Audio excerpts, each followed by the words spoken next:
عرفان میں اس آیت کے تحت ارشاد ہوتا ہے کہ جس نے پنجگانہ نمازیں ادا کی وہ اللہ کا شکر بجا لایا، اور جس نے پنجگانہ نمازوں کے بعد والدین کے لیے دعائیں کی اس نے والدین کی شکر گزاری کر لی۔ اللہ تعالیٰ ارشاد فرماتا ہے وَإِذْ أَخَذْنَا مِيثَاقَ بَنِي إِسْرَائِيلَ لَا تَعْبُدُونَ إِلَّا اللَّهَ وَبِالْوَالِدَيْنِ إِحْسَانًا۔ ترجمہ کنز الایمان، اور جب ہم نے بنی اسرائیل سے عہد لیا کہ کسی کو نہ پوچھو اللہ کے سوا اور ماں باپ کے ساتھ بھلائی کرو۔ یاد رکھیے دنیا میں جتنے مذاہب آئے تمام مذاہب میں یہ بات متفق تھی کہ ماں باپ کا ادب کرنا ہے، ماں باپ کا احترام کرنا ہے، ماں باپ کے حقوق، ان کے حسن سلوک کا بیان، یہ تمام مذاہب میں ہے۔ اور اس آیت کریمہ میں جو سورہ بقرہ کی آیت نمبر 83 آپ نے سنی، اللہ تبارک و تعالیٰ نے اپنی عبادت کے ساتھ والدین کے ساتھ بھلائی اور ان کی اطاعت کا ذکر فرمایا ہے۔ اب اس کی کئی وجوہات ہیں کہ اللہ تبارک و تعالیٰ اپنی عبادت اور والدین کے ساتھ بھلائی کو جمع فرما رہا ہے، یعنی اس کے متعلق ارشاد ایک ساتھ آ رہا ہے۔ اللہ تبارک و تعالیٰ اپنا حق، اللہ فرماتا ہے میرا حق مانو اور والدین کا حق مانو۔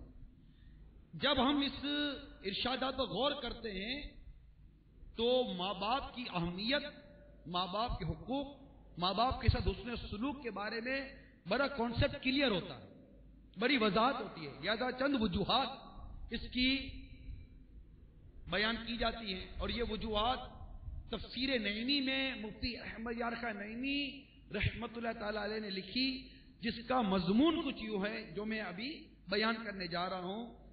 تو جو وجوہات بیان ہے ان میں سے چند وجوہات بیان کرتا ہوں۔ نمبر 1، اللہ تعالی کی جو نعمتیں ہم دیکھ رہے ہیں وہ ہماری پیدائش کے بعد ہے، جو ہماری پیدائش کے بعد ہم نے جو نعمتیں رب کائنات کی دیکھی ہیں یہ ہماری پیدائش کے بعد ہے، اور ماں باپ ہماری پیدائش کا سبب ہے۔ لہذا رب تعالیٰ کی نعمتوں کا پہلا واسطہ ہمارے ماں باپ ہے، لہذا رب تعالیٰ کے بعد ماں باپ کا احسان ہے۔ نمبر 2، اللہ تعالیٰ کی شان کریمی ہے کہ اس کا اپنے بندوں کو پالنا بلا طمع ہے، کوئی طمع لالچ نہیں۔ ایسے ہی ماں باپ بھی اللہ تعالیٰ کی عطا سے بغیر لالچ اور بغیر طمع کے اپنی اولاد کی پرورش کرتے ہیں۔ یہاں کسی کے ذہن میں وسوسہ آئے گا کہ اولاد کمائے گی، کما کر کھلائے گی، ماں باپ کو اس بات کی امید ہوتی ہے، تو مجھے یہ بتائیے کہ کیا ماں باپ کو نہیں پتا کہ کتنی اولاد کماتی اور کتنی اولاد کھلاتی ہے؟ ماں باپ کو سب پتا۔ چلے وہ کمائے گا وہ کھلائے گا، جس کا ذہن اچھا ہے، جو اکھیا رہا ہے، معذور نہیں ہے۔ کیا ماں باپ اپنے معذور بچوں کی پرورش نہیں کرتے؟ کیا اندھے بچے کو نہیں پالتے؟ کیا گونگے بچے کو نہیں پالتے؟ کیا لنگڑے بچے کو نہیں پالتے؟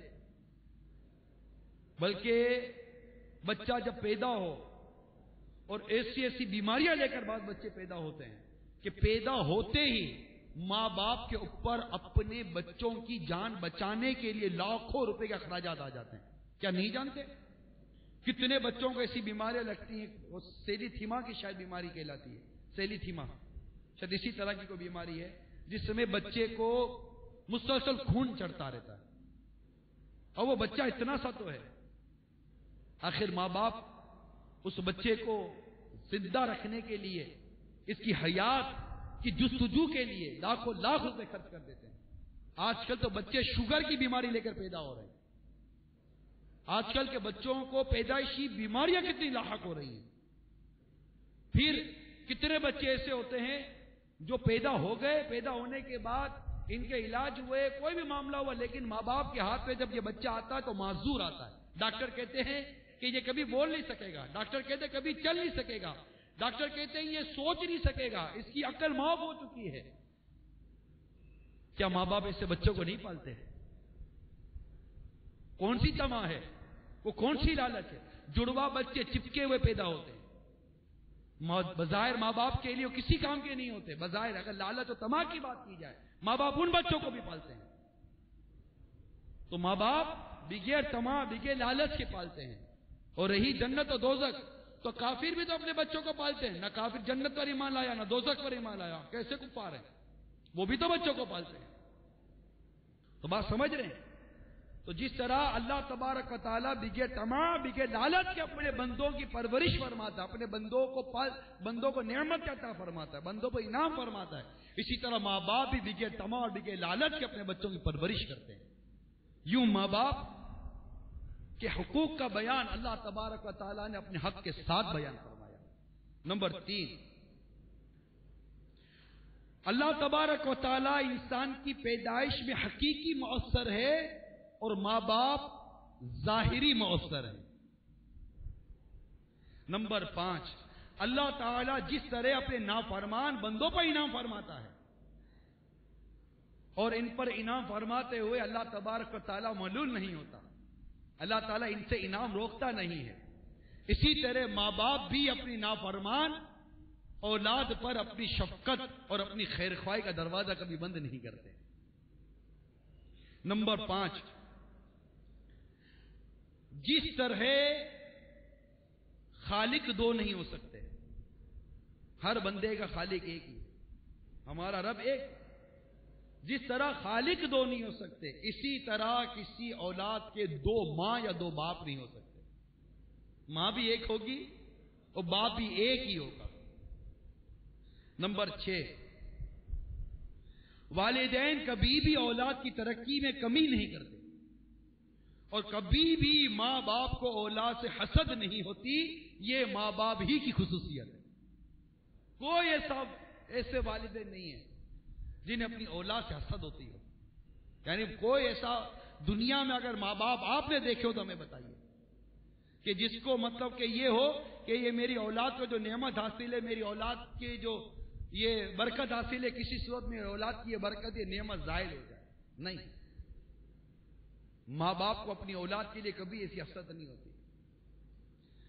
نمبر 7، والدین کی اطاعت سارے مذاہب میں ضروری ہے، جیسے کہ میں نے بیان کیا، اس میں کسی کا اختلاف نہیں، یہاں تک کہ انسان بے عقل حیوانوں میں بھی ماں باپ کی محبت ڈالی گئی ہے۔ نمبر 8، اللہ تبارک و تعالیٰ جس طرح اپنے بندوں کے نیک اعمال کو بڑھاتا ہے اسی طرح ماں باپ بھی اپنی اولاد کے مال کو بڑھاتے ہیں اور انہیں نقصان سے بچاتے ہیں۔ نمبر 9، رب تعالیٰ کی عبادت جس طرح ہر نبی و امتی شاہ و گدا پر فرض ہے اسی طرح ماں باپ کی خدمت بھی سب پر فرض ہے۔ یہ بڑا پیارا نقطہ ہے۔ نمبر 10، اللہ تعالیٰ کی عبادت ہر وقت لازم، یوں ہی ماں باپ کی خدمت ہر وقت لازم، خواہ ان کی تندرستی ہو، بیماری ہو یا ان کا بڑھاپا ہو، ہر حال میں ماں باپ کی خدمت کرنی ہے۔ نمبر 11، اللہ تعالیٰ کی عبادت بدنی، مالی، جانی ہر طرح سے کی جاتی ہے، اسی طرح ماں باپ کی خدمت بھی ہر طرح سے لازم قرار دی گئی۔ تو اس طرح کے کچھ مضامین مفتی احمد یار خان نعیمی رحمت اللہ تعالیٰ علیہ نے اپنی تفسیر نعیمی میں نقل کیے، جن کا مضمون میں نے ابھی آپ کے سامنے بیان کیا۔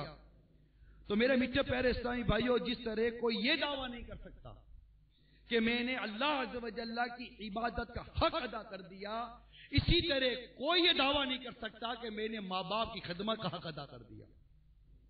اب ذرا غور کیجئے